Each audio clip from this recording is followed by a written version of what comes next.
Assalamualaikum warahmatullahi wabarakatuh. Perkenalkan, nama saya Teguh Azam dari kelas 5 Istanbul. Saya akan membacakan surah Al-Ma'un. A'udzu billahi minasy syaithanir rajim. Bismillahirrahmanirrahim. Ara'aital ladzi yukazzibu biddin fadzalikal ladzi yad'ul yatim wa la yahuddu ala ta'amil miskin fawailul lil musallin alladzina hum an salatihim sahun alladzina hum yura'un wa yamna'unal ma'un. Shadaqallahul azim. Assalamualaikum warahmatullahi wabarakatuh. Assalamualaikum warahmatullahi wabarakatuh. Aku berlindung kepada Allah dari godaan setan yang terkutuk.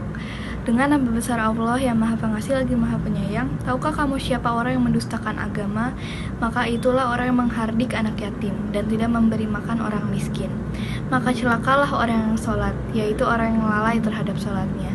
Maha besar Allah dengan segala firman-Nya. Wassalamualaikum warahmatullahi wabarakatuh. Assalamualaikum warahmatullahi wabarakatuh.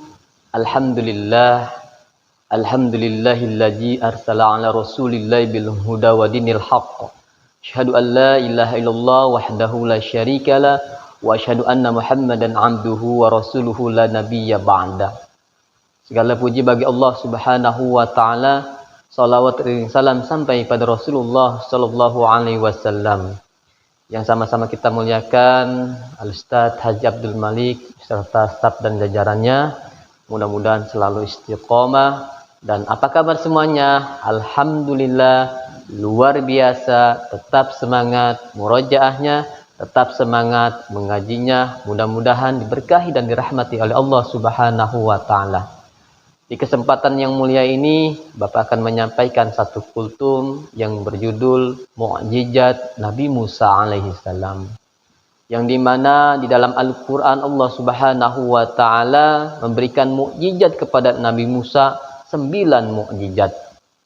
Akan tetapi yang paling masyhur, yang paling terkenal yaitu tongkatnya bisa berubah menjadi ular dan tongkatnya bisa membelah lautan. Apa sih itu mukjizat anak sekalian? Mukjizat menurut bahasa artinya yang melemahkan. Maksudnya yang melemahkan orang sekitar yang ingkar kepada Allah Subhanahu wa taala. Tetapi menurut istilah mukjizat artinya yaitu sesuatu kejadian di luar kebiasaan manusia yang diberikan Allah kepada nabi dan rasul, ya, untuk apa? Untuk menguatkan dakwahnya.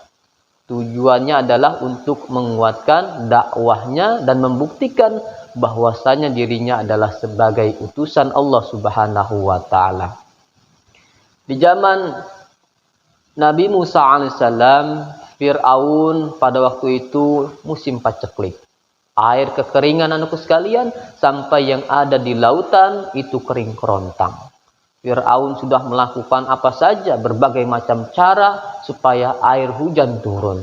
Ya, mulai dari memotong sapi, memotong kambing, bahkan membunuh wanita. Agar apa tujuannya? Agar hujan itu turun.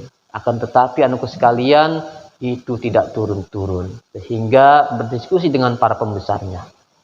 Kata pembesarnya apa? Wahai Fir'aun, ada satu yang belum engkau lakukan.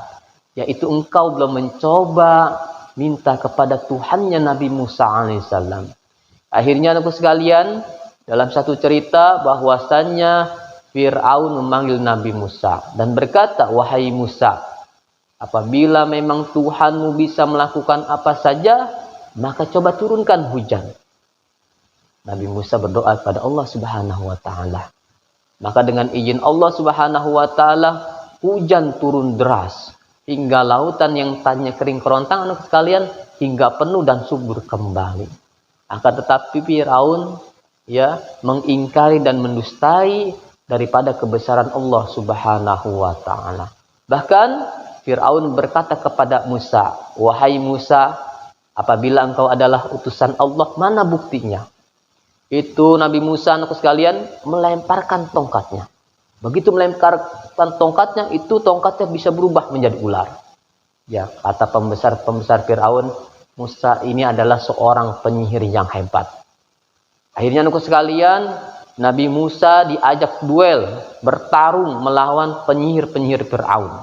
Ya, di mana pada waktu itu Firaun mengeluarkan singgasananya. Di hadapan orang-orang banyak, anakku sekalian, bertarunglah tukang sihir antara tukang sihir Firaun dengan Nabi Musa alaihissalam. Ya, itu tukang sihirnya, anakku sekalian, tali kemudian dilemparkan di sihir berubah menjadi ular. Ya, Nabi Musa juga melemparkan tongkatnya, anakku sekalian, tongkatnya berubah menjadi ular, ularnya dimakan, anakku sekalian. Hingga para penyihir Nabi Musa semuanya sujud dan beriman pada Allah Subhanahu wa taala. Ini Firaun malu dengan semalu-malunya. Sehingga anakku sekalian, Firaun ini marah dan menyiapkan tentaranya, menyiapkan pasukannya untuk membunuh Nabi Musa dan para pengikutnya. Dikejar-kejar Nabi Musa, ingin dibunuh. Ya, sampailah Nabi Musa bersama pengikutnya di bibir pantai. Ya, mau ke depan air, mau ke belakang. Nah, itu ada Firaun mau dilawan gak kuat, ya. Akhirnya Allah Subhanahu wa taala ya menyuruh mengetuk ya lautan tongkatnya mengetukkan ke dalam air hingga terbelah, sehingga Nabi Musa dan para pengikutnya diselamatkan oleh Allah. Sedangkan Firaun dan para pengikutnya ketika mengejar Nabi Musa sudah sampai, kemudian lautnya kembali lagi sehingga semuanya binasa. Maka ini adalah pelajaran yang sangat luar biasa yang harus kita ambil hikmahnya. Di antaranya adalah tentang mukjizat. Jadi Nabi Musa mempunyai mukjizat, ya, tangannya bisa mengeluarkan cahaya, kemudian juga tongkatnya mengetukkan ke batu bisa air keluar, kemudian bisa membelah lautan. Tetapi begitu Nabi Musa meninggal, mukjizatnya nggak ada lagi. Begitu juga dengan Nabi Isa, bisa menghidupkan orang mati. Begitu Nabi Isa-nya nggak ada, mukjizatnya nggak ada lagi. Nabi Sulaiman, ya, yang mempunyai kerajaan jin, mempunyai anakku sekalian bisa berbicara dengan jin, bisa berbicara dengan hewan. Tapi begitu Nabi Sulaiman meninggal, mukjizatnya nggak ada lagi. Tapi Nabi kita Muhammad Shallallahu Alaihi Wasallam, ya, 1400 tahun yang lalu meninggal, mukjizatnya masih ada sampai sekarang. Mukjizat terbesar yang dimiliki oleh Nabi kita yaitu Al-Quran. Makanya anakku sekalian, kita sama-sama mari gerakan hatam Quran kita laksanakan di rumah masing-masing. Mudah-mudahan kita semua menjadi ahli Quran dan di yaumil akhirat nanti kita diberikan pertolongan oleh Al-Quran. Amin ya rabbal alamin. Itu saja anak sekalian yang bisa Bapak sampaikan. Kurang lebihnya mohon maaf. Billahi taufiq wal hidayah. Wassalamualaikum warahmatullahi wabarakatuh.